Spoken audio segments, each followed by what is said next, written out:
അപ്പൊ നമ്മളൊരു യാത്ര പോകുന്നതിനെ കുറിച്ചൊക്കെ നമ്മൾ സംസാരിച്ചിരുന്നു, വാഹനം ശ്രദ്ധിക്കേണ്ട കാര്യങ്ങളൊക്കെ സംസാരിച്ചിരുന്നു. നമ്മൾ മുൻകൂട്ടി പ്ലാൻ ചെയ്തൊരു യാത്ര, അതായത് നമ്മളൊരു റെയിൽവേ സ്റ്റേഷനിലേക്ക് പോകുന്നു, അല്ലെങ്കിൽ നമ്മളൊരു കസിനെ ആരെങ്കിലും പിക്ക് ചെയ്യാൻ വേണ്ടി നമ്മൾ എയർപോർട്ടിലേക്ക് പോകുന്നു, അല്ലെങ്കിൽ ഒരു എക്സാമിനേഷന് പോകുന്നു. അപ്പൊ ഇങ്ങനെയൊക്കെ പോകുന്ന സമയത്ത് നമ്മൾ ശ്രദ്ധിക്കേണ്ട കുറച്ച് കാര്യങ്ങൾ അതൊന്ന് പറയാം. നമുക്കറിയാം, നമ്മളിപ്പോ ഒരു എയർപോർട്ടിൽ പോകുന്നു, നമ്മളൊരു ടിക്കറ്റ് ബുക്ക് ചെയ്യുന്നത് ചിലപ്പോൾ ഒരു മാസം അല്ലെങ്കിൽ 2 മാസം മുമ്പായിരിക്കും. അതേപോലെ റെയിൽവേ സ്റ്റേഷനിൽ നമ്മൾ ഒരു മാസം 2 മാസം മുന്നേക്കാണ് ബുക്ക് ചെയ്യുന്നത്. അപ്പൊ നമുക്ക് പരീക്ഷ അല്ലെങ്കിൽ നമുക്കൊരു ഇന്റർവ്യൂ, ഇതൊക്കെ നമുക്ക് മുൻകൂട്ടി അറിയാവുന്ന കാര്യങ്ങളാണ്. ഇത്ര മണിക്ക് ഞാൻ അവിടെ ചെല്ലണം, അല്ലെങ്കിൽ ഫ്ലൈറ്റ് വിട്ടുപോകും. ഇത്ര മണിക്ക് ഞാൻ അവിടെ ചെല്ലണം, അല്ലെങ്കിൽ ട്രെയിൻ വിട്ടുപോകും. അല്ലെങ്കിൽ ഇത്ര മണിക്ക് ഞാൻ അവിടെ പരീക്ഷാ ഹാളിൽ എത്തി നമ്മളവിടെ ഹാജരാവണം, എങ്കിൽ മാത്രമേ എനിക്ക് പരീക്ഷ എഴുതാൻ പറ്റുള്ളൂ എന്നുള്ളതൊക്കെ നമുക്ക് പൂർണ്ണമായ ബോധ്യമുണ്ട്. എങ്കിലും നമ്മൾ എന്ത് ചെയ്യും? നമ്മൾ ആ സമയം കാത്തി ഇങ്ങനെ വീട്ടിൽ വെറുതെ മൊബൈലും നോക്കി, TV നോക്കി, അല്ലെങ്കിൽ പേപ്പർ വായിച്ചിരിക്കേണ്ട അറ്റ ടൈമിലാണ് നമ്മൾ പുറപ്പെടുന്നത്. ഇവിടെ നമ്മൾ ശ്രദ്ധിക്കേണ്ട കാര്യം, നമ്മൾ 60 കിലോമീറ്റർ സ്പീഡിൽ നമ്മൾ യാത്ര ചെയ്യുകയാണെങ്കിൽ 1 മണിക്കൂറിൽ നമുക്ക് 60 കിലോമീറ്റർ നമുക്ക് കവർ ചെയ്യാൻ പറ്റും. അപ്പൊ നമുക്ക് 30 കിലോമീറ്റർ ദൂരെയാണ് നമ്മുടെ ഡെസ്റ്റിനേഷൻ, നമ്മൾ എത്തിച്ചേരേണ്ട ലക്ഷ്യസ്ഥാനം. നമ്മളപ്പോൾ ചിന്തിക്കുക, ഒരു 30 മിനിറ്റ് കൊണ്ട് എത്താമെന്ന് വിചാരിച്ച് നമ്മൾ യാത്ര പുറപ്പെടുന്നു. ശരിയാണ്, ഒരു 60 കിലോമീറ്റർ സ്പീഡിൽ പോകുന്ന ഒരു വാഹനം 30 കിലോമീറ്ററിലാണെന്നുണ്ടെങ്കിൽ 30 മിനിറ്റ് കൊണ്ട് എത്താം. അത് നോർമലി ഒരു ഇതാണ്. പക്ഷെ നമുക്ക് സംഭവിക്കും, നമ്മുടെ വാഹന തിരക്കും മറ്റുമൊക്കെ ആയിട്ട് റോഡുകളിൽ മിക്കപ്പോഴും നമുക്ക് ബ്ലോക്കുകൾ കാണാറുണ്ട്. ചെറിയൊരു അപകടം പറ്റിക്കഴിഞ്ഞാൽ നമ്മൾ 30 മിനിറ്റ് കൊണ്ട് 30 കിലോമീറ്റർ കവർ ചെയ്യാന്ന് പറഞ്ഞാൽ നമ്മൾ ചെല്ലുമ്പോൾ ഒരു ചെറിയൊരു ബ്ലോക്ക് കിട്ടിക്കഴിഞ്ഞാൽ നമ്മുടെ 10 മിനിറ്റ് അവിടെ പോയി. പിന്നെ നമ്മുടെ അടുത്ത് ബാലൻസ് 20 മിനിറ്റ് ആണ്. അപ്പൊ നമ്മൾ നേരത്തെ 1 അവറിൽ 60 മിനിറ്റ് എന്നുള്ളത് നമുക്ക് 60 കിലോമീറ്റർ എന്നുള്ളത് നമുക്ക് പിന്നെ 1 അവറിൽ 80 കിലോമീറ്റർ സ്പീഡിൽ ഓടിക്കേണ്ട ഒരു അവസ്ഥ വരും. അപ്പൊ എന്ത് പറ്റും? നമുക്ക് മനസ്സിലാദ്യം ഞാൻ എത്തിപ്പെടുമോ എന്നുള്ള രീതിയിൽ, എനിക്ക് പരീക്ഷ എഴുതാൻ പറ്റുമോ, അല്ലെങ്കിൽ എന്റെ ഫ്ലൈറ്റ് വിട്ടുപോകും, അല്ലെങ്കിൽ എന്റെ ട്രെയിൻ വിട്ടുപോകും എന്നുള്ള ചിന്ത മനസ്സിൽ കൂടും. അങ്ങനെ നമ്മൾ ആ ഒരു യാത്രയിൽ പിന്നെ ചെറിയൊരു ബ്ലോക്കും കൂടി കിട്ടിക്കഴിഞ്ഞിട്ടുണ്ടെങ്കിൽ ചിലപ്പോൾ നമ്മൾ ആ ഡെസ്റ്റിനേഷനിൽ കറക്റ്റ് ടൈമിൽ നമ്മൾ എത്തിപ്പെടില്ല. അപ്പൊ നമ്മൾ ചെയ്യേണ്ട കാര്യം, 30 മിനിറ്റിൽ നമുക്ക് എത്താവുന്ന സ്ഥലത്ത് നമ്മൾ പുറപ്പെടുമ്പോൾ ഒരു 50 മിനിറ്റ് എങ്കിലും കയ്യിൽ പിടിച്ചിട്ട് വേണം നമ്മൾ ആ യാത്ര പുറപ്പെടുവാനായിട്ട്. അപ്പോൾ നമുക്കൊരു ചെറിയൊരു ബ്ലോക്ക് അല്ലെങ്കിൽ ചെറിയൊരു എന്തെങ്കിലും പ്രശ്നം, വണ്ടിക്ക് തന്നെ എന്തെങ്കിലും ഒരു മിസ്റ്റേക്ക് പറ്റി കഴിഞ്ഞാലും നമ്മുടെ സേഫ് ആയിട്ട് നമ്മുടെ 30 മിനിറ്റ് നമ്മുടെ കയ്യിലുണ്ട്. നമുക്ക് അപകടരഹിതമായ യാത്രയിലൂടെ നമ്മുടെ ഡെസ്റ്റിനേഷനിൽ നമുക്ക് സമാധാനപരമായിട്ട് എത്തിച്ചേരുവാൻ സാധിക്കും. അപ്പൊ എല്ലാ യാത്രക്കാരും ഇങ്ങനെയുള്ള സ്ഥലങ്ങളിൽ പോകുമ്പോൾ ശ്രദ്ധിക്കേണ്ട ഒരു കാര്യം, നമ്മൾ കുറച്ച് സമയം നമ്മുടെ കയ്യിൽ കരുതിയിട്ട് വേണം ആ യാത്ര പുറപ്പെടുവാനായിട്ട്. അറ്റ് എ ടൈം ആ ടൈം കയ്യിൽ വെച്ചുകൊണ്ട് ഒരിക്കലും നമ്മൾ യാത്ര പുറപ്പെടരുത്. ഒരു 1/2 മണിക്കൂർ യാത്രയാണെങ്കിൽ 50 മിനിറ്റ് കയ്യിൽ കാണണം. 1 മണിക്കൂർ യാത്രയാണെങ്കിൽ 1.5 മണിക്കൂർ നമ്മൾ കയ്യിൽ കണ്ടിട്ട് വേണം യാത്ര പുറപ്പെടുവാനായിട്ട്. Okay, thank you sir. നമ്മൾ കഴിഞ്ഞ ദിവസങ്ങളിലൊക്കെ ഇപ്പോൾ നമ്മൾ പല ദിവസങ്ങളും ഇപ്പോൾ മഴയൊക്കെ വരുവാണ്, മഴയാണ്. അതുപോലെ തന്നെ 2 വീലറുകൾ, കാരണം ഇപ്പോൾ വരുന്ന വണ്ടികൾ വളരെ ഹൈ സ്പീഡ് വാഹനങ്ങളാണ്. പഴയ പോലെ ഒരു സ്പീഡ് കുറഞ്ഞ വാഹനങ്ങളൊന്നുമില്ല, കുട്ടികളൊക്കെ വളരെ സ്പീഡിൽ പോകുന്നതാണ്. അപ്പൊ നമുക്കിപ്പോൾ ഒരു വളരെ പ്രാധാന്യമുള്ളൊരു സംഭവമാണ് ഹെൽമെറ്റ് ധരിക്കുക. ഈ ഹെൽമെറ്റ് ധരിക്കുക എന്നൊരു സംഭവം, ഒരു കൾച്ചർ, അതിനെക്കുറിച്ച് എന്താ പറയാനുള്ളത്? നമ്മളെ ഏറ്റവും ഡേഞ്ചറസ് ആയിട്ടുള്ള വാഹനമാണ് 2 വീലർ. കാരണം നമ്മൾ 2 വീലർ ഓടിച്ച് നമ്മൾ താഴെ വീഴുകയാണെന്നുണ്ടെങ്കിൽ, ഒരു 60 കിലോമീറ്റർ സ്പീഡിലാണ് നമ്മുടെ വാഹനം പോയിക്കൊണ്ടിരിക്കുന്നത്. ആ സ്പീഡിൽ നമ്മൾ താഴെ വീഴും, നമ്മളെ തലയടിച്ച് വീഴുന്ന 3 നില കെട്ടിടത്തിന് മുകളിൽ നിന്ന് താഴെ വീഴുന്നതിന്റെ തുല്യമായിരിക്കും. അത്ര ആഘാതമായിരിക്കും നമ്മുടെ ഈ ഉരുണ്ടിരിക്കുന്ന തലക്ക് കിട്ടുന്നത്. നമ്മുടെ വേറെ ഏത് അവയവങ്ങൾ, കയ്യോ കാലോ ഏത് അവയവങ്ങൾ നമുക്കൊരു ഫ്രാക്ചർ പറ്റിക്കഴിഞ്ഞാൽ ഒരു 6 മാസം കൊണ്ട് നമുക്ക് അതിനകത്ത് റിക്കവർ ചെയ്ത് പഴയ രീതിയിലേക്ക് വരാൻ പറ്റും. പക്ഷെ നമ്മുടെ തലക്ക് കേൾക്കുന്ന മാരകമായ മുറിവുകൾ, അത് നമ്മുടെ ഭാവിയിലേക്കുള്ള നമ്മുടെ മെമ്മറിയെയും നമ്മുടെ ജീവിതത്തെയും നമ്മുടെ കുടുംബത്തെയും വലിയൊരു ആഘാതത്തിലേക്കായിരിക്കും തള്ളിവിടുന്നത്. അപ്പൊ അത് പ്രത്യേകിച്ച് നമുക്ക് ഈ ചെറുപ്പക്കാരോട് പറയാം. നമ്മുടെ ചെറുപ്പക്കാര് മിക്കതും ഹെൽമെറ്റ് വെക്കാണ്ടാണ് യാത്ര ചെയ്യുന്നത്. പിന്നെ ഹെൽമെറ്റ് വെച്ചാൽ തന്നെ അതിന് പ്രോപ്പറായിട്ട് ചെയിൻ സ്ട്രിപ്പ് ഇടുകയുമില്ല. ചെയിൻ സ്ട്രിപ്പ് ഇട്ടിട്ടുണ്ടെങ്കിൽ ഈ ലേഡീസ് താലിമാല ധരിക്കുന്നതുകൊണ്ട് ഇവിടെയും വരെ ചെയിൻ സ്ട്രിപ്പ് തൂങ്ങിക്കിടക്കുന്ന രീതിയിലാണ്. അപ്പോഴും നമുക്ക് ഈ ഹെൽമെറ്റ് വെക്കുന്നത് കൊണ്ട് ഒരുവിധ ഗുണവും കിട്ടുന്നില്ല. പോലീസിനെ കാണിക്കാനോ അല്ലെങ്കിൽ പോലീസിനെ പേടിച്ചിട്ടോ ഹെൽമെറ്റ് വെക്കുന്നവരുണ്ട്. പക്ഷെ അങ്ങനെയല്ല. സത്യത്തിൽ നമ്മുടെ സ്വന്തം സേഫ്റ്റിയാണ്. നമ്മൾ പലപ്പോഴും നമ്മൾ കാണാറുണ്ട്, തലക്ക് ഗുരുതരമായ പരിക്ക് പറ്റിയതിനു ശേഷമാണ് ആളുടെ മൃത്യു സംഭവിക്കുന്നത്. കയ്യോ കാലോ ഒടിഞ്ഞാലൊന്നും ആള് മരിക്കുന്നില്ല. 2 വീലറിൽ ഏറ്റവും കൂടുതൽ ആക്സിഡന്റ്, കാരണം നമ്മുടെ 2 വീലറിന്റെ സ്പീഡ് 160, 150 എന്നൊക്കെ കമ്പനി എഴുതിയിട്ടിട്ടുണ്ടെങ്കിലും അവർ ഓടിക്കുന്ന സ്ട്രെയിറ്റ് ആയിട്ടുള്ള വലിയ റോഡുകളിലാണ്. പക്ഷെ നമ്മുടെ എല്ലാം ഇട റോഡുകളാണ്, വളവും തിരിവും ഒക്കെ ഉള്ള റോഡുകളാണ്. ഇവിടെയൊക്കെ നമ്മളൊരു മിനിമം സ്പീഡിൽ കൂടുതൽ ഈ വാഹനം ഓടിക്കരുത്. പ്രത്യേകിച്ച് മഴക്കാലത്ത് നമ്മൾ ചവിട്ടുന്ന ബ്രേക്ക് നമ്മൾ വിചാരിക്കുന്നിടത്ത് ചിലപ്പോൾ കിട്ടിയെന്നിരിക്കില്ല, സ്കിഡായി നമുക്ക് അപകടം സംഭവിക്കാം.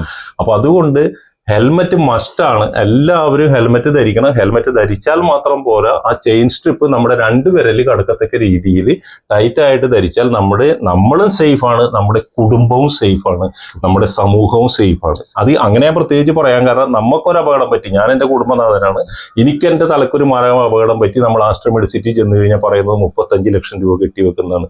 നമ്മുടെ കുടുംബത്തിന് ആ പൈസ ചെലവാക്കാനുള്ള കെൽപ്പില്ല. അപ്പോൾ നമ്മൾ എന്ത് ചെയ്യും?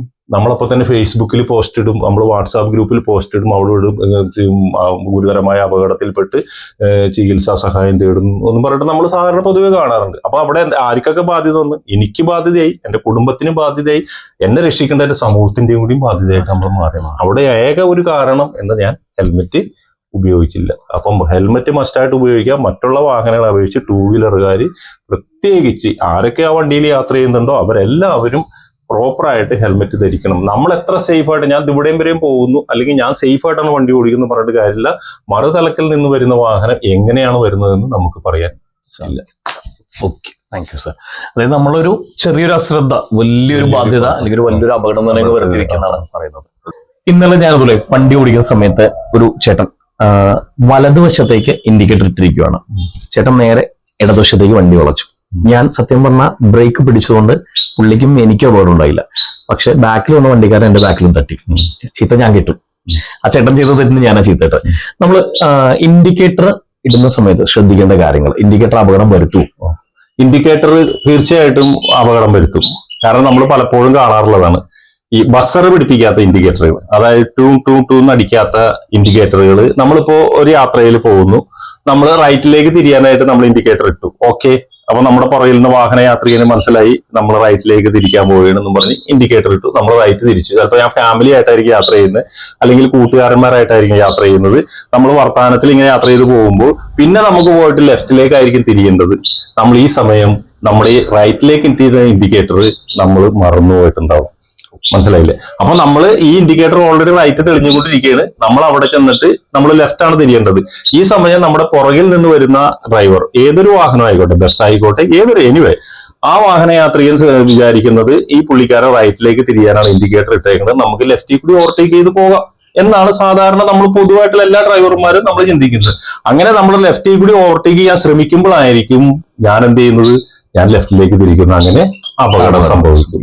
അപ്പൊ നമ്മുടെ ഇൻഡിക്കേറ്ററുകൾ അപകടം വരുത്തി വെക്കും. അതിന് നമ്മൾ ഇപ്പൊ ഈ പൊതുവെ പുതിയ വണ്ടികൾക്കൊക്കെ ഇൻഡിക്കേറ്ററിന് ബസർ അടിക്കുന്ന സ്വഭാവമുണ്ട്. അതില്ലാത്തവര് ബസർ പിടിപ്പിച്ചു കഴിഞ്ഞാൽ ഈ അപകടം നമുക്ക് ഒഴിവാക്കാൻ പറ്റും. അപ്പൊ ഇൻഡിക്കേറ്ററുകൾ അവിടെ അപകടം വരുത്തി വെക്കും. പിന്നെയും ഇൻഡിക്കേറ്ററിൽ ബസർ വെച്ചിട്ടും അപകടം ഉണ്ടാകുന്ന ഒരു സംഭവമുണ്ട്. അതെന്ന് വെച്ച് കഴിഞ്ഞാൽ ഞാനിപ്പോ യാത്ര ചെയ്യുന്നു, എനിക്ക് റൈറ്റിലേക്കാണ് തിരിയേണ്ടത്. ഞാൻ എന്ത് ചെയ്യുന്നു വെച്ച് കഴിഞ്ഞാൽ എന്തെങ്കിലും നേരെ എന്നിട്ട് ആ റൈറ്റിലേക്ക് തിരിയേണ്ട സമയത്ത് ടെക്കെന്ന് പറഞ്ഞ ഇൻഡിക്കേറ്റർ ഒറ്റ തിരിയായിരിക്കുള്ളൂ. ഈ സമയത്ത് അപകടം പറ്റും. കാരണം ഞാൻ അങ്ങോട്ട് തിരിക്കും എന്നുള്ളത് എന്റെ മനസ്സിലുണ്ട്, പക്ഷെ പുറകിൽ നിന്ന് വരുന്ന വാഹനയാത്രികരനോ മുന്നിൽ നിന്ന് വരുന്ന വാഹനയാത്രികരനോ ആ ഒരു ചിന്ത ഉണ്ടാവില്ല. ഞാൻ നേരെ പോയിക്കൊണ്ട് പെട്ടെന്നായിരിക്കും ഞാൻ ഇൻഡിക്കേറ്റർ ഇടലും ടെക്കെന്ന് പറഞ്ഞ് റൈറ്റിലേക്ക് തിരിയുന്നത്. ഈ സമയത്ത് നമ്മളെ ഓവർടേക്ക് ചെയ്യാൻ പറയുന്ന ഒരു വാഹനം തന്നെ ഉണ്ടാവും, അല്ലെങ്കിൽ മുമ്പിൽ നിന്ന് സ്പീഡിൽ വരുന്ന വാഹനം ഉണ്ടാവും.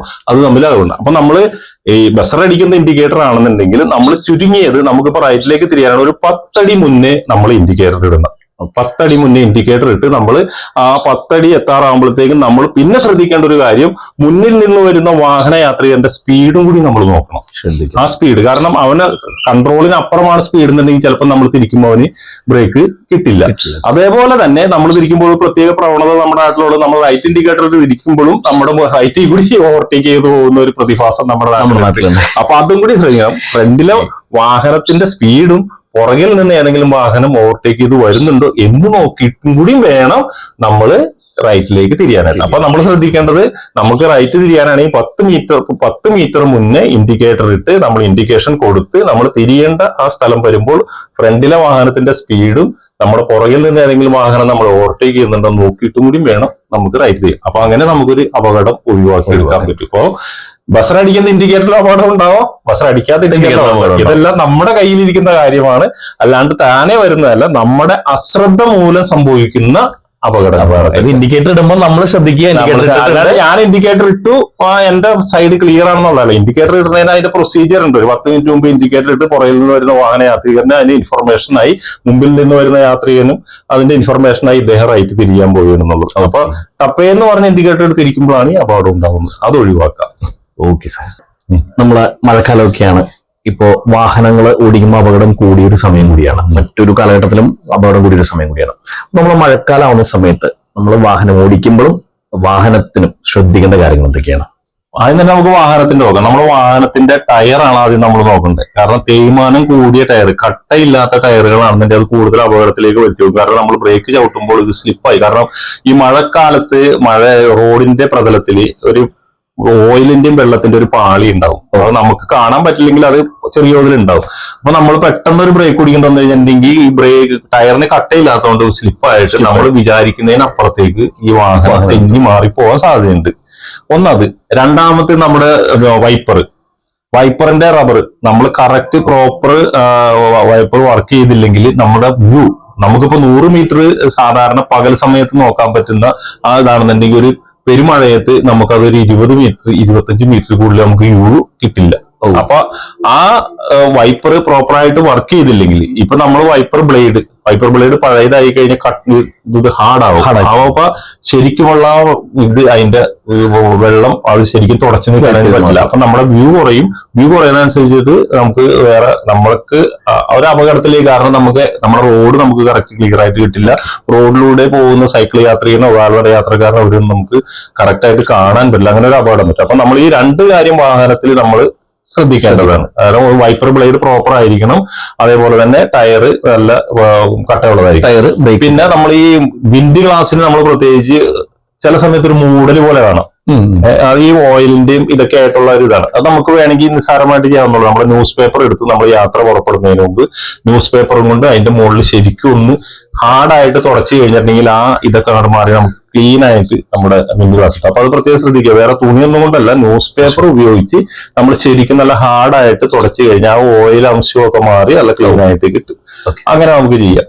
പിന്നെ നമ്മൾ റോഡിൽ ഇറങ്ങിക്കഴിഞ്ഞിട്ടുണ്ടെങ്കിൽ നമ്മൾ മഴക്കാല സമയത്ത് നമ്മൾ പരമാവധി വേഗത കുറച്ച് നമ്മൾ വാഹനം ഓടിക്കുക. കാരണം എന്തെങ്കിലും ഒരു ഇത് വന്നു കഴിഞ്ഞാൽ പെട്ടെന്ന് നമ്മുടെ കൺട്രോളിൽ നമ്മുടെ വാഹനം കിട്ടണം. പലപ്പോഴും മഴക്കാലത്ത് നമ്മൾ സ്പീഡ് അമിത വേഗമാണ് അപകടത്തിൽ. അമിത വേഗത്തിൽ ചെന്ന് നമ്മൾ പെട്ടെന്ന് ബ്രേക്ക് ഓട്ടുമ്പോൾ വാഹനം നമ്മുടെ കയ്യിൽ നിന്ന് തെന്നിമാറി എങ്ങനെയായാലും പോകും. അങ്ങനെയാണ് പല അപകടങ്ങളും. ഇപ്പൊ നമ്മൾ ആലപ്പുഴയിൽ 6 മെഡിക്കൽ കോളേജ് വിദ്യാർത്ഥികൾ മരിക്കാൻ ആ മഴ സമയത്ത് അവർ ചവിട്ടിയതിനു ശേഷം സ്ലിപ്പായി ചെന്ന് ബസ്സുമ്മ ഇടിക്കേണ്ടി വരും. അപ്പൊ അങ്ങനെയുള്ള ഇഷ്ടംപോലെ അപകടമുണ്ട്. അപ്പൊ നമ്മൾ മഴക്കാലത്ത് പരമാവധി വേഗത കുറച്ച് നമ്മൾ ഓടിക്കാൻ ശ്രമിക്കുക. ഈ പറഞ്ഞ ബാക്കിയുള്ള കാര്യങ്ങൾ എല്ലാം ഈ ടയറിന്റെയും വൈപ്പറിന്റെ ഒക്കെ നമ്മൾ ശ്രദ്ധിക്കുക. മഴക്കാലമൊക്കെയാണ്. നമ്മൾ ഏറ്റവും അധികം വണ്ടി സ്കിഡായും അപകടമായിട്ടൊക്കെ പോകുന്നൊരു സമയം കൂടിയാണ്. അപ്പോൾ മഴക്കാലം ആവുന്ന സമയത്ത് നമ്മൾ വണ്ടി ഓടിക്കുമ്പോഴും വണ്ടിയിലും ശ്രദ്ധിക്കേണ്ട കാര്യങ്ങൾ എന്തൊക്കെയാണ്? മഴക്കാലത്ത് നമ്മൾ പ്രത്യേകം ശ്രദ്ധിക്കേണ്ട 2 കാര്യങ്ങളാണ്. ഒന്ന്, നമ്മുടെ തേയ്മാനം കൂടിയ ടയറാണെന്നുണ്ടെങ്കിൽ നമ്മൾ ബ്രേക്ക് പിടിക്കുന്നിടത്ത് നമുക്ക് കിട്ടില്ല. കാരണം ഈ റോഡിന്റെ പ്രതലം ഈ വെള്ളവും പിന്നെ പഴയ ഓയിൽ എന്നിട്ട് ഒരു പാളി പോലെ ഉണ്ടാവും. അപ്പൊ നമ്മൾ ഇത് കട്ടയില്ലാത്ത ടയറാണെന്നുണ്ടെങ്കിൽ അതിൽ നിന്ന് സ്ലിപ്പായി പോകാനുള്ള സാധ്യത കൂടുതലാണ്. 2, നമ്മുടെ വൈപ്പർ. നേരത്തെ നമ്മൾ പറഞ്ഞോട്ട് വൈപ്പർ പ്രോപ്പറായിട്ട് വർക്ക് ചെയ്യുന്നുണ്ടെങ്കിൽ അതിന്റെ ബ്ലേഡ് കാലക്രമേണ തേഞ്ഞു പോയിട്ടുണ്ടാവും, അല്ലെങ്കിൽ ഹാർഡായി പോയിട്ടുണ്ടാവും.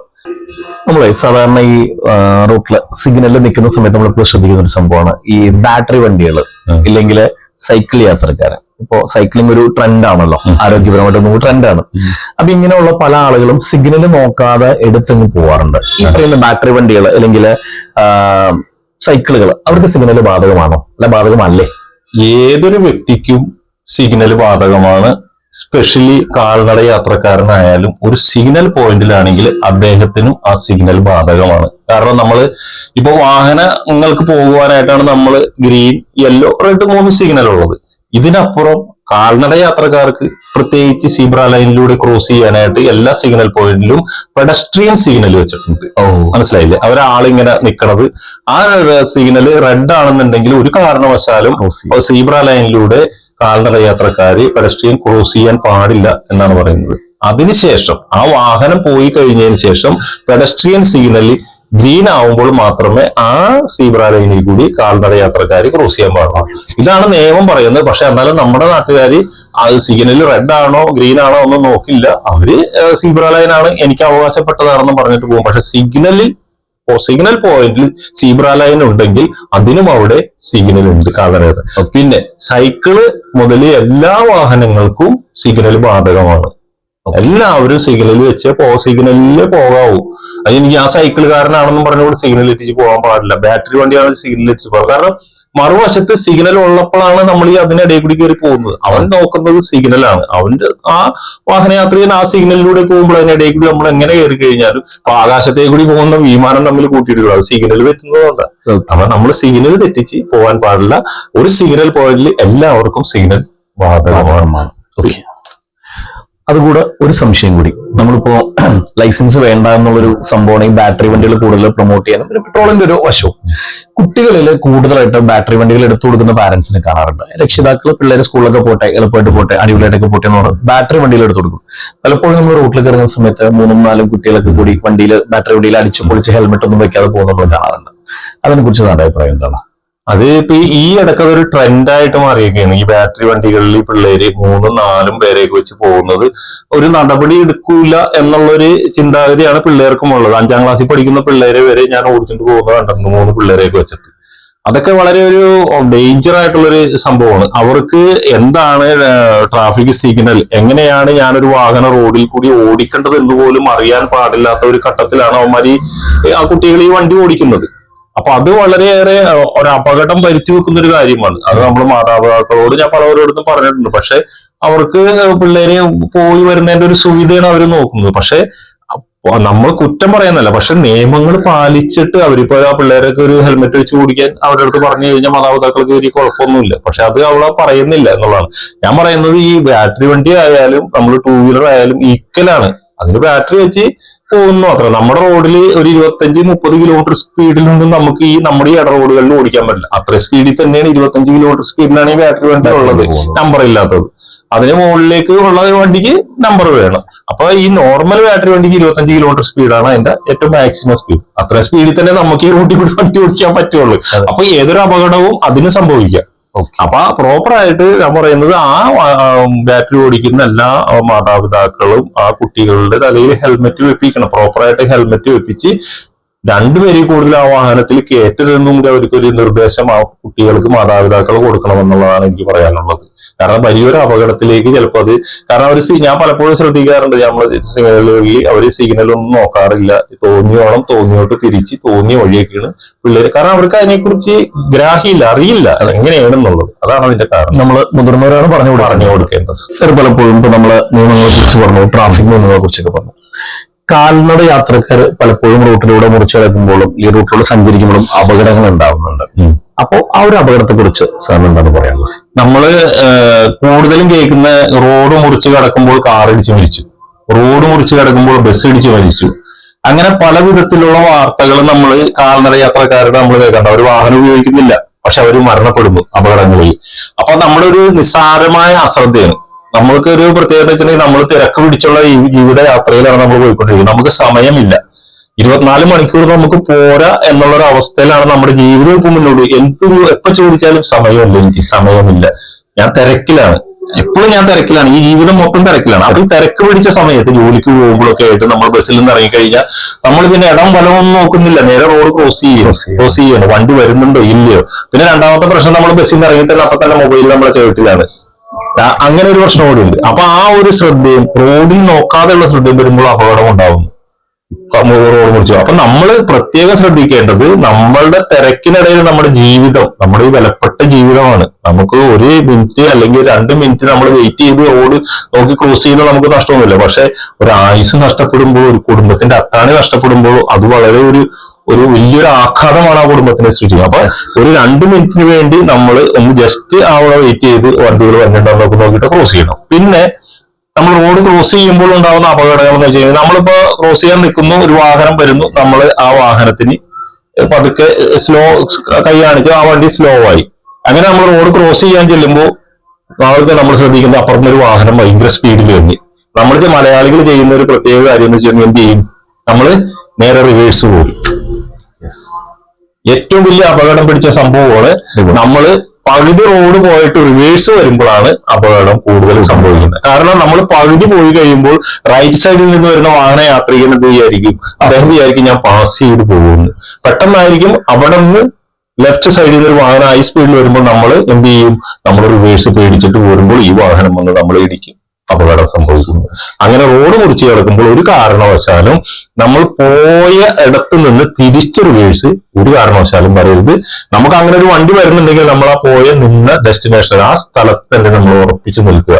അപ്പൊ ആ വാഹനം അപ്പുറത്തേക്ക് കൂടിയും പോവും, നമ്മുടെ പുറകിലുള്ള വാഹനം എങ്ങനെ പോകും. ഒരു കാരണവശാലും നമ്മൾ റിവേഴ്സ് റോഡിലേക്ക് വരരുത്. അത് തന്നെയല്ല, പ്രത്യേകിച്ച് ഒരു കാര്യം കൂടി പറഞ്ഞാൽ ഓടി ഒരു കാരണവശാലും നമ്മൾ റോഡ് ക്രോസ് ചെയ്യരുത്. സാവധാനം നടന്നു വേണം നമ്മൾ ക്രോസ് ചെയ്യാനായിട്ട്. ഇതുമായിട്ട് ബന്ധപ്പെട്ട ചോദ്യം സാർ, ഇത്രയും കലത്ത സർവീസിനിടയ്ക്ക് ഇതുപോലെ നമ്മളൊരു മാനസികമായിട്ട് വിഷമിപ്പിച്ചില്ലെങ്കിൽ നമുക്ക് ഇപ്പോഴും ഓർക്കുന്ന വിഷമം വരുന്നൊരു സംഭവം ഉണ്ടായിട്ടുണ്ട്. സംഭവം നമ്മള് ചേന്നോള ജംഗ്ഷനിൽ ഉണ്ടായിട്ട് ഫെഡറൽ ബാങ്കിന്റെ മുമ്പിൽ. അപ്പൊ ഞാൻ അവിടെ ചേന്നോള ജംഗ്ഷനിൽ ഡ്യൂട്ടിയിലേക്കായിരുന്നു. അപ്പൊ ഒരു ഭയങ്കര ഒരു ഒച്ച, പൊട്ടക്കോന്നും പറഞ്ഞൊരു ഒച്ച. ചെന്ന് കഴിഞ്ഞപ്പോ ഒരു ബസ് അവിടെ നിർത്തിയിട്ടുണ്ട്. ബസ്സിന്റെ ഫ്രണ്ടിലെ ചില്ലൊക്കെ പൊട്ടിപ്പോയി. പോയി കഴിഞ്ഞപ്പോ ബസ്സിന് മുമ്പിൽ ഒരു 10 അടി മുമ്പിലായിട്ട് ഒരാള് ചോരയെ പിടിച്ച് കിടക്കെ. ഞാൻ ഓടിച്ചെന്ന് കഴിഞ്ഞപ്പോഴത്തേക്കും വണ്ടികളൊക്കെ നിന്നു. അപ്പൊ ഇദ്ദേഹത്തെ എടുക്കണം, ചോര തലേന്ന് മൊത്തം ചോരയാണ്. അപ്പൊ ആരും വന്നില്ല. ഞാൻ പറഞ്ഞ പിടിക്കുന്ന പറഞ്ഞാൽ ആൾക്കാർ ഈ ചോരയാണ്, ചില ആൾക്കാർ ഈ ചോര കാണുമ്പോൾ ഒരു ബുദ്ധിമുട്ടാണ്. അങ്ങനെ ആ ചേന്നോള ജംഗ്ഷനിൽ ഒരു ഇക്കയുണ്ട് ഓട്ടോറിക്ഷ ഓടിക്കുന്നത്. പുള്ളി വേഗം ഓട്ടോറിക്ഷ ആയിട്ട് വന്ന് ഞാനും പുള്ളി വേണ്ടി ഈ ആളെ പൊക്കി എന്ന് പറഞ്ഞ് ഇങ്ങനെ ചോര പോയിക്കൊണ്ടിരിക്കുന്നു. അങ്ങനെ അദ്ദേഹത്തെ എടുത്ത് ഞങ്ങള് ഹോസ്പിറ്റലിൽ കൊണ്ടുപോയി. അപ്പൊ അവിടെ സംഭവിച്ചെന്ന് വെച്ച് കഴിഞ്ഞിട്ടുണ്ടെങ്കിൽ ഇദ്ദേഹം ഫെഡറൽ ബാങ്കിൽ നിന്ന് പൈസ എടുത്ത് ATM നിന്ന് പൈസ എടുത്തിട്ട് ഇദ്ദേഹത്തിന് പോകേണ്ടത് ആലുവക്കായിരുന്നു. അങ്ങനെ ഇദ്ദേഹം മൊബൈലും കയ്യിൽ പിടിച്ചിട്ട് പടിഞ്ഞാട്ടേക്ക് നോക്കി. പടിഞ്ഞാട്ടേക്ക് പോയി കഴിഞ്ഞാൽ പടിഞ്ഞാട്ടിന്ന് കിഴക്കോട്ടേക്ക് ആലുവക്ക് ബസ് വന്നിട്ടുണ്ടാകുന്ന നോക്കിയിട്ടാണ് ഇദ്ദേഹം ക്രോസ് ചെയ്യുന്നത്. ഈ സമയത്ത് കിഴക്കുന്ന് ഒരു പ്രൈവറ്റ് ബസ് വന്നിട്ടുണ്ടായിരുന്നു. ആ ഡ്രൈവർ നോക്കുന്നത് നേരെ സിഗ്നലിലേക്കാണ്. സിഗ്നൽ റെഡ് ആവുന്നുണ്ട്, കാരണം അന്നേരം ഗ്രീൻ സിഗ്നൽ ആയിരുന്നു. ഇദ്ദേഹം ആ വണ്ടി വരുന്നത് ശ്രദ്ധിച്ചില്ല, നേരെ ഒന്ന് ഒറ്റ ഇടിയാണ് അടിച്ചത്. അപ്പൊ നമ്മൾ ശ്രദ്ധിക്കേണ്ടത്, നമ്മൾ റോഡ് ക്രോസ് ചെയ്യുമ്പോൾ നമ്മൾ ഈ മൊബൈൽ പിടിച്ച് റോഡ് ക്രോസ് ചെയ്യുന്നത് ഭയങ്കര ഡേഞ്ചറാണ്. അശ്രദ്ധമായിട്ട് ഞാനിപ്പോ പലപ്പോഴും പറയാം, നിങ്ങളെന്താ ചെറായി ബീച്ചിൽ പോകാതെയുള്ള റോഡിൽ കൂടി ക്രോസ് ചെയ്യുന്നത്. കാരണം ഒരു നോട്ടമില്ല, ഇടത്തോ വലത്തോ ഒന്നും നോക്കണില്ല. കുട്ടികളായാലും മുതിർന്നവരായാലും റോഡ് ക്രോസ് ചെയ്യുമ്പോൾ വളരെയേറെ ശ്രദ്ധിച്ചു വേണം. അപകടം എപ്പോഴും നമ്മുടെ കൺമുമ്പിലുണ്ട് എന്നുള്ളൊരു ചിന്താഗതിയിൽ വേണം നമ്മൾ. അതാണ് എന്നെ ആരും വണ്ടി ഇടിക്കില്ലോ, നിങ്ങൾ വേണമെങ്കിൽ നിർത്തിക്കൂ എന്നുള്ള ചിന്താഗതിയിലല്ല. വണ്ടി നിർത്തി ക്ലിയർ ആയതിനു ശേഷം നമ്മുടെ ജീവൻ ബലപ്പെട്ടതാണ്. ഈ ജീവൻ നമുക്ക് ഇനി തിരിച്ചു കിട്ടില്ല അടിക്കുമ്പോൾ. Okay. And one more question sir, ഇപ്പോ നമ്മളിതുപോലെ തന്നെ ഒരുപാട് ആളുകളെ ഇതൊക്കെ നമ്മളിങ്ങനെ കണ്ടിരിക്കും. നമ്മൾ പലപ്പോഴും കാണാറുണ്ട് സാറോട് നിൽക്കുന്ന സമയത്ത് ഞങ്ങളുടെ വീട്ടുകാരൻ എന്നൊരു അത്ര ഇന്റിമസിൽ ആളുകൾ കൈ കാണിക്കും, ഭയങ്കര പ്ലസന്റ് ആയിട്ട് പാസ് ചെയ്തു പോകുന്നൊക്കെ നമ്മൾ കാണാറുണ്ട്. അതുപോലെ ഇത്തരത്തിൽ ഏതെങ്കിലും ഒരു ലൈഫ്, ഒരു ജീവൻ രക്ഷിക്കാൻ, അങ്ങനെ ഒരു ഓർത്തിരിക്കാൻ പറ്റുന്ന ഒരു ജീവൻ രക്ഷിക്കാൻ പറ്റുന്ന ഒരു സംഭവം സാറിന്റെ ഓർമ്മയിലുണ്ടോ? ഇത് ഈ പറഞ്ഞ കേസ് തന്നെയാണ് അതിനകത്ത് മെയിൻ ആയിട്ടുള്ളത്. കാരണം ഇദ്ദേഹവും ആ ബോധം കിട്ടുപോയി. ഇദ്ദേഹത്തിനെ ഞങ്ങള് ഡോൺ ബോസ്കോ ആസ്പത്രിയിൽ കൊണ്ടുപോയി ചെന്ന് കഴിഞ്ഞപ്പോ ആരെങ്കിലും വേണമല്ലോ ഇദ്ദേഹത്തിന്. അങ്ങനെ ഇദ്ദേഹത്തിന്റെ അടുത്ത് 2 മൊബൈൽ ഉണ്ടായിരുന്നു. 2 മൊബൈലും 28 ലോക്കിട്ട് കൂട്ടി വെച്ചേക്കാണ്. ആർക്കും തുറക്കാൻ പറ്റാനില്ല. അപ്പൊ ഇത് ആരാണ് എന്താണെന്നുള്ളതിനൊരു നമ്മുടെ അടുത്ത് ഒരു വിവരവും ഇല്ല. കാരണം 2 മൊബൈൽ അല്ലാണ്ട് വേറൊന്നുമില്ല. അങ്ങനെ ഞങ്ങൾ ഇങ്ങനെ ആസ്പത്രിയിൽ നിന്ന് ഇയാൾ ഇദ്ദേഹത്തെ അപ്പൊ തന്നെ റെഫർ ചെയ്യണം, കാരണം അത്രയും സീരിയസ് ആണ്. അങ്ങനെ ഇരിക്കുമ്പോഴാണ് ഒരു ദൈവദൂതൻ പ്രത്യക്ഷപ്പെടുന്നത്. നമുക്ക് പരിചയമുള്ള ഒരു കൂട്ടുകാരൻ വന്ന് എന്ത് പറ്റി പറയുന്നത്, ഞാൻ പറയും ഇങ്ങനെ ഒരു പ്രശ്നമുണ്ട്, എന്ത് ചെയ്തിട്ട് ലോക്ക് തുറക്കണില്ലെന്ന്. അങ്ങനെ കമ്പ്യൂട്ടർ വിദഗ്ധനായിരുന്നു പുള്ളിക്കാരൻ ടപ്പ എന്ന് പറഞ്ഞ് തുറന്ന് ലോക്ക് തുറന്നു കഴിഞ്ഞപ്പോ ഞാൻ പറഞ്ഞു അമ്മ എന്ന് പറഞ്ഞുള്ള ഇത് നോക്കാൻ പറഞ്ഞു. ഇങ്ങനെ നോക്കി കഴിഞ്ഞപ്പോ അമ്മ എന്ന് നോക്കി. അങ്ങനെ ഞാൻ വേഗം അമ്മേനെ വിളിച്ചു. അപ്പൊ അമ്മ തിരുവനന്തപുരത്താണ് വീട്. അപ്പൊ എന്ത് പറ്റിയെന്ന് ചോദിച്ചു. ഞാൻ പറഞ്ഞ ഇന്ന ആള് അമ്മയുടെ മകനാണെന്ന് ചോദിച്ചു. അപ്പൊ ഞാൻ പറഞ്ഞ പുള്ളിക്കാരി പറഞ്ഞു അതെന്ന് പറഞ്ഞു. അപ്പൊ ഞാൻ ഇങ്ങനെ പറഞ്ഞില്ല, കാരണം ആക്സിഡന്റ് ആയി ബോധം കെട്ട് ആസ്പത്രിയിൽ കിടക്കണമെന്ന് പറഞ്ഞില്ല. അങ്ങനെ പറഞ്ഞു കഴിഞ്ഞാൽ അമ്മയുടെ അപ്പൊ തന്നെ ബോധം പോയാൽ പിന്നെ നമ്മളെ നടക്കുകയില്ല. അപ്പൊ ഞാൻ പറഞ്ഞു അമ്മ ഇങ്ങനെ ഒരു പ്രശ്നമുണ്ട്, ഇന്ന ആള് അമ്മയുടെ മകനല്ല. പുള്ളിക്കാരെ ഒരു തലകറക്കം വന്നിട്ട് ഞങ്ങൾ പോലീസ് സ്റ്റേഷനിൽ കൊണ്ടുവന്ന് ഇരുത്തിയൊക്കെയാണ്. അപ്പൊ തിരിച്ച് പുള്ളിയുടെ വീട്ടിലേക്ക് വിടാൻ ഞങ്ങൾക്കൊരു പേടി, പോണ വഴിക്കാൻ ഞാൻ തലകറങ്ങി വീണാന്ന് വിചാരിച്ചിട്ട് വീട്ടിൽ നിന്ന് ആരെങ്കിലും പറഞ്ഞയച്ചു വിടുക, എനിക്ക് ഉപകാരമായിരുന്നു പറഞ്ഞു. അപ്പൊ ഉണ്ടല്ലോ വീട്ടിലെ ആളുണ്ട്, നമ്മുടെ കരിമ്പാടത്താണ് അവര്, കരിമ്പാടപ്പുറം കുമാരമംഗലം അമ്പലത്തിന്റെ അടുത്താണ് അവർ താമസിക്കുന്നത്. അന്ന് എനിക്ക് നമ്പർ വരുമെന്ന് ചോദിച്ചു. അങ്ങനെ നമ്പർ കിട്ടി. അച്ഛൻ ഇദ്ദേഹം പെണ്ണ് വിവാഹം കഴിച്ചേക്കുന്നത് കുമാരമംഗലം അമ്പലത്തിൽ നിന്നാണ്. അപ്പൊ ആ അമ്മായപ്പനുണ്ടായിരുന്നു. അമ്മായപ്പനെ വിളിച്ചു വരുത്തി. അമ്മായപ്പനെ ഡോൺ ബോസ്കോയിൽ വന്ന് അവിടെ നിന്ന് റെഫർ ചെയ്ത് 1 മാസം കഴിഞ്ഞപ്പോഴാണ് പുള്ളിക്ക് ബോധം വീണത്. അങ്ങനെ പുള്ളി ഇലക്ഷൻ വെട്ട് ഷൈപ്പ് തിരിച്ചിട്ട് എന്റെ അടുത്ത് വന്ന് കൈ തൊഴുത്ത് കുറെ പ്രാർത്ഥിക്കും. കാര്യങ്ങൾ സന്തോഷമല്ല, അങ്ങനെ നിരവധി കാര്യങ്ങളുണ്ട്. അത്യാവശ്യം ലോങ് റൈഡ് ഒക്കെ പോകുന്ന കൂട്ടത്തില നല്ല രസം മലയും കാടും ഒക്കെ കയറി ഇങ്ങനെ ബുള്ളറ്റ് ഇങ്ങനെ ഓടിച്ച് കിട്ടക്കെട്ട അടിച്ച് പോകുമ്പോൾ നമ്മൾ കൂടുതൽ പ്രിഫർ ചെയ്യുന്ന ഒരു ഹാഫ് കവർ ഹെൽമെറ്റ് ആണ്. കാറ്റൊക്കെ കൊണ്ടൊരു കൂളിംഗ് ഗ്ലാസ് ഒക്കെ ചെയ്യുമ്പോൾ ഒരു വീഡിയോയ്ക്ക് ഫോട്ടോയ്ക്കൊക്കെ നല്ല നൈസാണ് സംഭവം. അപ്പൊ ഈ സാറിന്റെ ഒരു അഭിപ്രായത്തില് ഫുൾ കവർ ഹെൽമെറ്റ് ആണോ ഹാഫ് കവർ ഹെൽമെറ്റ് ആണോ സജസ്റ്റ് ചെയ്യുന്നത്? നല്ലത് ഏതാണ്? സാറിന്റെ അഭിപ്രായം ഏതാണ്? ഹെൽമെറ്റ് ഏറ്റവും നല്ലതാണ്. ഫസ്റ്റ് നമ്മൾ ഹെൽമെറ്റിന് നമുക്ക് ഹാഫ് കവർ ആണെങ്കിൽ ഫുൾ കവർ ആണെങ്കിലും നമുക്ക് ഹെൽമെറ്റിനെ ഒരു വിധത്തിൽ നമുക്ക് പറയാൻ പറ്റില്ല. ഹെൽമെറ്റ് നമ്മുടെ തലയുടെ സേഫ്റ്റിയാണ് മെയിൻ ആയിട്ട് നോക്കുന്നത്. തലക്ക് പറ്റുന്ന മാരകമായ മുറിവുകളാണ് നമ്മുടെ ജീവിതത്തിന്റെ താളം തെറ്റിക്കുന്നത്. അപ്പൊ ഹെൽമെറ്റ് മസ്റ്റ് ആണ്, അത് ഏതായാലും നല്ലതാണ്. ഇനി ഹാഫ് കവർ ആണോ ഫുൾ കവർ ആണോ എന്നുള്ള ചോദ്യം ഞാൻ സജസ്റ്റ് ചെയ്യുന്നത് ഇപ്പോൾ ഫുൾ കവർ ആണ്. കാരണം എന്ന് വെച്ച് കഴിഞ്ഞിട്ടുണ്ടെങ്കിൽ നമ്മളെ താടി കൂടി കവർ ചെയ്യുന്ന ഒരു ഹെൽമെറ്റ് ആണെന്നുണ്ടെങ്കിൽ നമ്മൾ താടി അടിച്ച് വീടുകയാണെന്നുണ്ടെങ്കിൽ നമ്മളെ താടിയെല്ലിന് ക്ഷതം പറ്റാതിരിക്കാനായിട്ട്.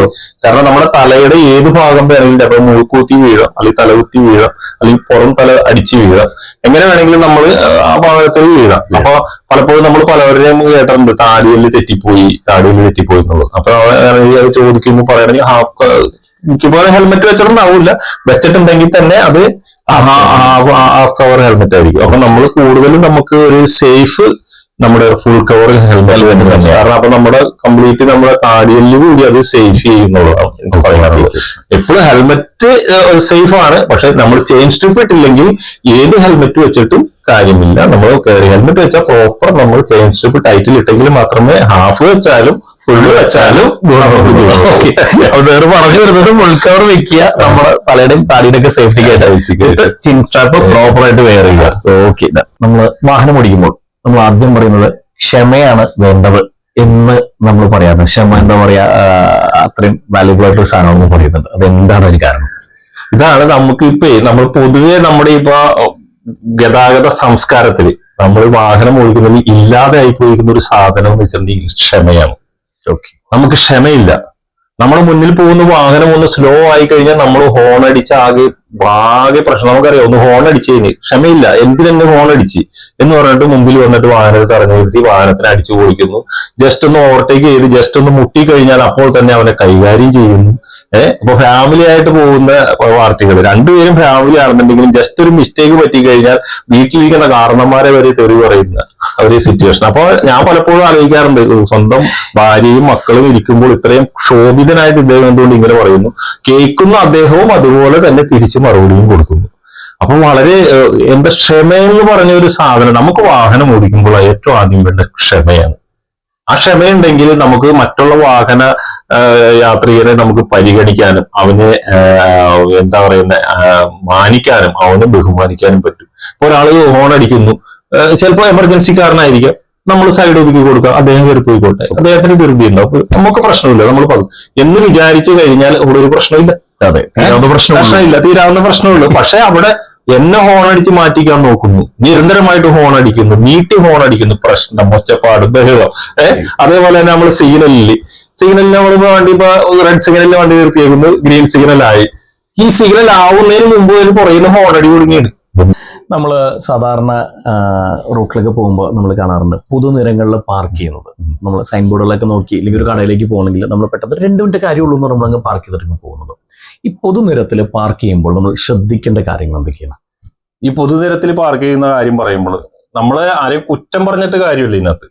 അത് കാരണം ഞാൻ നേരത്തെ പറഞ്ഞോട്ട് 1980കളിലുള്ള റോഡുകൾ തന്നെയാണ് നമുക്കിപ്പോൾ ഉള്ളത്. നമ്മുടെ ഇപ്പൊ പറവൂര് പൂത്തുന്നം തുടങ്ങി നമ്മൾ വരാപ്പുഴ വരെ നോക്കി കഴിഞ്ഞാൽ, അല്ലെങ്കിൽ ജസ്റ്റ് പറവൂര് വരെ നോക്കി കഴിഞ്ഞാൽ നമ്മുടെ ആ റോഡിന് ഒരു വ്യത്യാസമില്ല. 8 അടി വീതിയിലും 7 അടി വീതിയിലും അതേപോലെ 10 അടി വീതിയിലൊക്കെയാണ് നമ്മുടെ റോഡുകൾ കടന്നു പോകുന്നത്. അപ്പൊ ആ ഒരു ഇത് തന്നെയാണ് നമ്മുടെ പറവൂർ ടൗണിലും അങ്ങനെയുള്ള പൊതുവായിട്ടുള്ള എല്ലാ സ്ഥലങ്ങളിലും. അന്നൊന്നും ഇത്ര വാഹനങ്ങൾ ഉണ്ടായിരുന്നില്ല. അപ്പൊ ഈ പാർക്കിങ്ങിന്റെ പ്രശ്നമേ ഉദിക്കുന്നില്ല. കാറില്ല, ബൈക്കില്ല, അങ്ങനെയുള്ള ഒരു ഇന്നിപ്പോ നമ്മൾ നേരത്തെ പറഞ്ഞുകൊണ്ട് ജീവിത സാഹചര്യങ്ങളും നമ്മുടെ സാമ്പത്തിക ശേഷിയൊക്കെ വർദ്ധിച്ചതനുസരിച്ചിട്ട് വാഹനങ്ങൾ പെരുകി. പക്ഷെ പാർക്കിങ്ങിന് സ്ഥലമില്ല. അപ്പൊ പണ്ടൊക്കെ എന്ന് വെച്ച് കഴിഞ്ഞിട്ടുണ്ടെങ്കിൽ പാർക്കിങ്ങിന് സ്ഥലമില്ലെങ്കിലും കാറുള്ളവരൊക്കെ കാർ ഒതുക്കാൻ പറ്റുന്ന സ്ഥലത്ത് ഒതുക്കി വളരെ സ്മാർട്ടായിട്ട് നിർത്തി അവിടെ നിന്ന് നടന്നുപോയി കടകളിൽ നിന്ന് സാധനം വാങ്ങിച്ച് തിരിച്ച് അവിടെ വന്നിട്ടുണ്ട്. ഇന്ന് അങ്ങനെയല്ല പൊതുവെ എല്ലാവരും ചെയ്യുന്നത്. ഏത് കടയിലാണ് എനിക്ക് കയറണമെന്ന് വെച്ചാൽ ആ കടയുടെ മുൻപിൽ കൊണ്ടുപോയി വണ്ടി പാർക്ക് ചെയ്യുകയാണ്. അവിടെ പാർക്കിംഗ് ഉണ്ടോ പാർക്കിംഗ് ഇല്ലയോ എന്ന് ശ്രദ്ധിച്ചിരുന്നില്ല. എനിക്ക് എന്റെ കാര്യം നടന്നു കിട്ടിയാൽ മതി, മറ്റുള്ള വ്യക്തി പോവാണ്ടിരിക്കുക എന്നുള്ള ആ ഒരു ചിന്ത അവിടെ ഇല്ല. അമ്മ പറഞ്ഞാൽ നമ്മളിപ്പോ ആരെങ്കിലും ഇപ്പൊ പൊതുവെ ആരെങ്കിലും പറഞ്ഞു കഴിഞ്ഞാൽ 2 മിനിറ്റ് ഇപ്പൊ വരാന്ന് പറഞ്ഞു. ഈ 2 മിനിറ്റ് എന്ന് പറഞ്ഞ് പോകുന്ന ആൾ 20 മിനിറ്റ് കഴിഞ്ഞിട്ടാണ് വരുന്നത്. ആ നേരം വരെ അവിടെ ഉണ്ടാവുന്ന ആ ഒരു ഗതാഗത തടസ്സം അത് മറ്റുള്ളവർക്ക് വളരെ ബുദ്ധിമുട്ടാണത്. കാരണം 2 ബസ്സിന് ഒരുമിച്ച് പോകാനുള്ള ഒരു വീതിയെ നമ്മുടെ ഈ റോഡുകൾക്ക് ഉള്ളൂ. അവിടെ കൊണ്ടുവന്നൊരു കാർ പാർക്ക് ചെയ്ത് കഴിയുമ്പോൾ ഉണ്ടാവുന്ന ബുദ്ധിമുട്ട് അത് നമ്മൾ സ്വയം മനസ്സിലാക്കി നമ്മൾ എവിടെയാണോ പാർക്ക് ചെയ്യുന്നത് അതിലൂടെ മറ്റുള്ള വാഹന ഗതാഗതത്തിന് തടസ്സം വരുന്നുണ്ട് എന്നുകൂടി നമ്മൾ നോക്കിയിട്ട് വേണം ആ സ്ഥലത്ത് നമ്മൾ പാർക്ക് ചെയ്യാനായിട്ട്. ഇപ്പൊ നമുക്കിപ്പോ ഒരു സ്ഥലം, ഒരു സ്പേസ് നമുക്ക് കിട്ടി, അവിടെ നമ്മുടെ വണ്ടി കറക്റ്റ് ആയിട്ട് പാർക്ക് ചെയ്ത് കഴിഞ്ഞാൽ 2 ബസ്സുകൾക്ക് സുഗമമായിട്ട് പോകുവാനുള്ള സ്ഥലമുണ്ടെങ്കിൽ വലിയ പ്രശ്നമൊന്നുമില്ലാത്ത രീതിയിൽ പോകും. അവിടെ 2 ബസ് പോകുന്ന സ്ഥലത്ത് മാത്രം നമ്മൾ പാർക്ക് ചെയ്യുന്നുണ്ടെങ്കിൽ പിന്നെ അവിടെ ഒരു ട്രാഫിക് ബ്ലോക്കിന് ഇടവരും.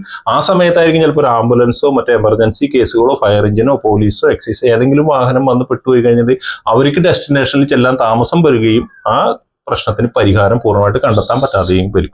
അപ്പൊ നമ്മൾ പാർക്ക് ചെയ്യുമ്പോൾ ശ്രദ്ധിക്കേണ്ടത് എന്റെ വാഹനം പാർക്ക് ചെയ്യുമ്പോൾ എന്റെ വാഹനം മൂലം മറ്റുള്ളവർക്ക് ബുദ്ധിമുട്ട് ഉണ്ടാവരുത് എന്നുള്ള രീതിയിൽ നോക്കിയിട്ട് വേണം പാർക്ക് ചെയ്യാനായിട്ട്.